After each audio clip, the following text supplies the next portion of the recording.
At that time, Jesus said, "I praise you, Father, Lord of heaven and earth, because you have hidden these things from the wise and the learned and revealed them to little children. Yes, Father, for this was your good pleasure. All things have been committed to me by my Father. No one knows the Son except the Father, and no one knows the Father except the Son, and those to whom the Son chooses to reveal him. Come to me, all who are weary and burdened, and I will give you rest. Take my yoke upon you and learn from me, for I am gentle and humble in heart, and you will find rest for your souls. For my yoke is easy and my burden is light." It's the word of the Lord.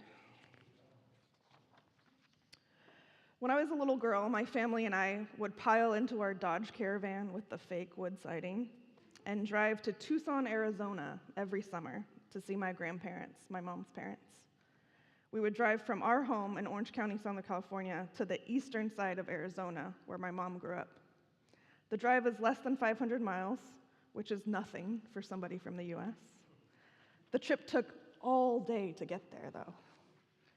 Imagine my surprise when I made this drive on my own, without 3 small children in the back seat, that it did not take all day.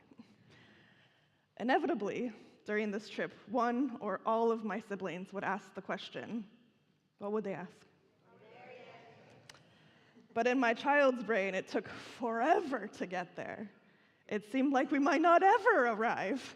And we were constantly asking my mom, "Are we there yet?"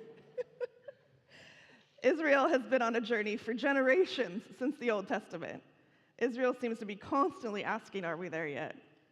Israel wandered in the desert for 40 years looking for the promised land, and I'm sure they asked, "Are we there yet?" all the time, just like me and my siblings in the backseat of our Dodge Caravan in the Arizona desert. What did the promised land mean to them, though? What were they waiting for from the Messiah? Were they waiting for rest that Jesus finally offers in this passage? Did they know what it meant to find rest in Jesus? Jesus had spent some time illustrating to his listeners that they are not there yet. They have not gotten to the real reason for Jesus' presence in their midst. They do not understand that he is the Messiah, and an opportunity to know the Father is in front of them. And they are asking, "Are we there yet?" Before this passage, Jesus has reprimanded the cities like Capernaum and Bethesda,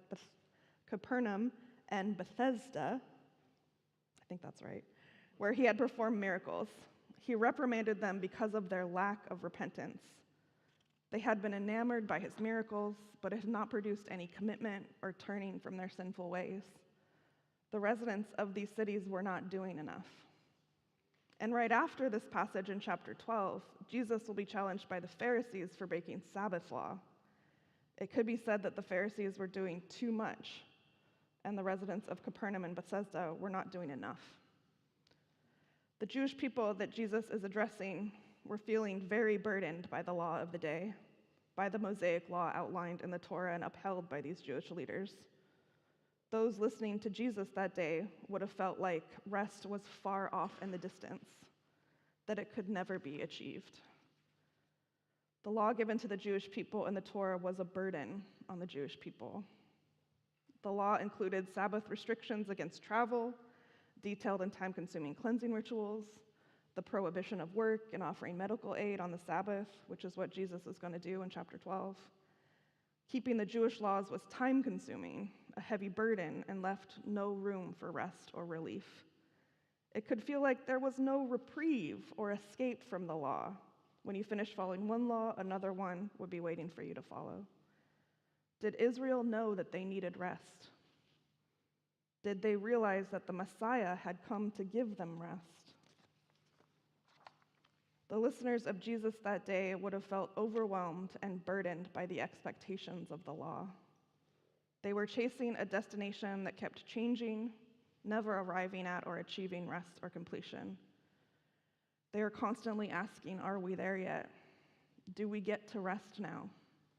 Jesus' invitation goes out to all of those whose life had become a grind, for whom existence was laborious. Jesus' heart goes out to them. They want to be good. They want to follow the law and please God and help people, but they constantly feel inadequate and very much like a failure. They never arrived at rest. The American Psychological Association identifies 8 different types of rest, from physical rest involving allowing the body to recharge through things like sleep. Mental rest is needed when your brain is active for long periods of time. Sensory rest is recommended to occasionally take breaks from anything you rely on your senses to register, like screens. Emotional rest is needed if a great deal of emotional labor has been spent. Social rest can be necessary after spending lots of time in big groups. Creative rest can be required when you're tasked with lots of brainstorming or problem solving. Spiritual rest is needed when you feel disconnected from God. And reframing rest can be helpful to redefine what rest actually means to you. When I worked at summer camp in college, we worked 15, 16-hour days with only meal breaks. We were in our early 20s. The exhaustion I felt falling into bed every night, knowing that 6 a.m. was going to come so quick, is a type of weariness I haven't felt since. On my days off, I famously slept past lunch because I was so tired. We're also looking for rest from guilt and shame and hard situations, grief and loss. My soul has longed for deep rest since the unexpected loss of my dad last year. There have been moments, sometimes days, sometimes weeks, where I have felt bone-deep exhaustion when I am confronted with the loss of both my parents. Rest is necessary in all kinds of moments in our life. Some would say that sleeping more is rest. Some would go to the mountains. Some would meditate and breathe deeply. Some would enjoy an afternoon on the couch with a good book. Some would like an evening by the fire. Some would take a walk. Some would take a run. Some would go for a swim. There are entire industries built up around achieving rest, offering escape from the grind of everyday life. But do these activities and practices really help us to find rest? How are we defining rest? Do we ever get there? Each one of us is on a journey towards rest, like Israel looked for rest for generations. And we are looking for rest wherever we can find it. Jesus offers a different kind of rest. Jesus offers rest for the weary souls. The Message translation says it this way: "Come to me, get away with me, and you'll recover your life. I'll show you how to take a real rest. Walk with me and work with me, and watch how I do it. Learn the unforced rhythms of grace." Another translation puts it this way: "I will refresh you, and you will experience refreshing deep down in your souls." Jesus is offering refreshment through being in relationship with him. Jesus is offering to carry their burden for them because he loves them, because he wants to be in active relationship with them. He makes their burden light and easy. He's giving an opportunity to learn to rest as they walk alongside him in relationship and give him their burdens to carry. Jesus is right there. They no longer need to wonder if they have found rest, and they no longer have to ask, "Are we there yet?" Jesus' yoke is easy, good, and comfortable, and his burden is light because he carries the burden for us. Jesus says that my yoke fits well. What exactly is a yoke? When I first arrived in Ireland, lots of people would use the word yoke in a lot of different ways, in reference to a lot of different things. A person could be a yoke. A jug could be a yoke. "Molly, could you pass me that yoke over there?" What am I passing you? It could be anything. Jesus is referring to a yoke like this. No? Not like that, like that, like that. A wooden beam used to connect two animals, usually oxen, at the neck, enabling them to pull heavy loads together. In Palestine, where Jesus was speaking, yokes were made of wood. The ox was brought into the carpenter, and the measurements were taken. The yoke was then cut out of the wood, and then the ox was brought back to have the yoke tried on. And the yoke was carefully adjusted so that it would fit well and not irritate the neck of the ox. The yoke was tailor-made for the ox. Jesus worked as a carpenter alongside his father for most of his adult life before beginning his public ministry. Jesus probably made the best yokes for oxen in all of Galilee, and that they came from all around to buy the best yokes that skill could make. I wonder if there was a sign hung over the door of Jesus' carpenter shop in Nazareth that read, "My yokes fit well." The yoke of rest that is offered will refresh the Jewish people that have been burdened with guilt and inadequacy for generations. Rest is right there in front of Israel after their long journey. Jesus is right there in front of them. But the Jewish people are still looking for rest. They're still looking for rest today. They continue to search for it. Jesus now appears and promises refreshment and equipping for carrying future burdens. Jesus offers a yoke that is easy, a burden of rest that is light and actually revitalizing and restorative. He offers a destination that can only be arrived at when they give their burdens to Jesus, to allow him to carry their burdens so that they can have rest. Jesus gives them a chance at relationship with the Messiah. He wants to give them grace. Grace for those cities that turned away in spite of miracles. Grace for the Pharisees that got twisted up in legalism, because Jesus knows the Father and the Father knows him. That grace is available to them through relationship. It's right there. They've arrived, and they're no longer asking, "Are we there yet?" Jesus offers the same relationship to us here in this room. He offers a way to rest and a way to stop asking, "Are we there yet?" The first thing that we need to do is to say yes to that relationship with him.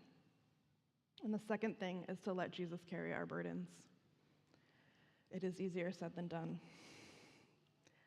We are not asked to take on a cold, memorized word every morning as we set out to work, but to commune with a living person through his word. We are asked to be in constant communication with him through prayer. We are given the opportunity to be in relationship with the Messiah. We could translate "learn from" in this passage to "go to school with me." There is an active requirement of not only surrender, but continued walking in relationship. We are also given the Holy Spirit, God's presence in our lives, to comfort and to guide. After a while, as we listen to Jesus and seek to obey his teaching in life, we find that his lessons are a better way of life. His gentleness is relaxing, and his focus is refreshing. We find that deep down in our souls, we are refreshed and renewed by our relationship with Jesus. What does it actually look like to live in that Christ-given rest? To walk in relationship with him and learn from his gentle and humble heart. To remember that Christ knows the Father and the Father knows him, and we are invited to know them both. It looks a lot like Psalm 62 that Salome read earlier. It says, "Find rest, O my soul, in God alone. My hope comes from him. He alone is my rock and my salvation. He is my fortress. I will not be shaken. My salvation and my honor depend on God. He is my mighty rock, my refuge. Trust in him at all times, O people. Pour out your hearts to him, for God is our refuge." Jesus, through the Father, is a mighty rock, a refuge, and ultimately our salvation. We are invited to rest in that strength, comfort, and foundation of God's great love for us. He is to be trusted, especially in times when the burden feels too heavy for us to bear on our own. He is strong. He is unshakable. He is capable. In him alone, we can find rest for our weary souls. In relationship with him, we are given rest. Directly following this passage, Jesus is confronted by the Pharisees for breaking Sabbath law, for working and healing on the Sabbath. The Jewish people and leaders had a rigid interpretation of Sabbath rest. Keeping the Sabbath holy is one of the 10 Commandments, but various rituals and rules grew up around that initial commandment. The leaders had lots of ideas about what it meant to keep the Sabbath holy. Jesus has offered a new approach to keeping the Sabbath holy and resting. He continues to offer relationship instead of ritual, communion instead of just commands, and love instead of only the law. Jesus offers us the unforced rhythms of grace in relationship with him. This is the destination that we have been asking for when we were saying, are we there yet? Well, we tried on different kinds of rest and relaxation. Relationship with Christ can be found in lots of different types of rest. One of those ways is communion. And we come to the table together as a family of God to acknowledge the ultimate burden that Christ took from us to give rest. Christ gives us rest and communion when we give him our burdens. Luke's going to come and offer us communion now.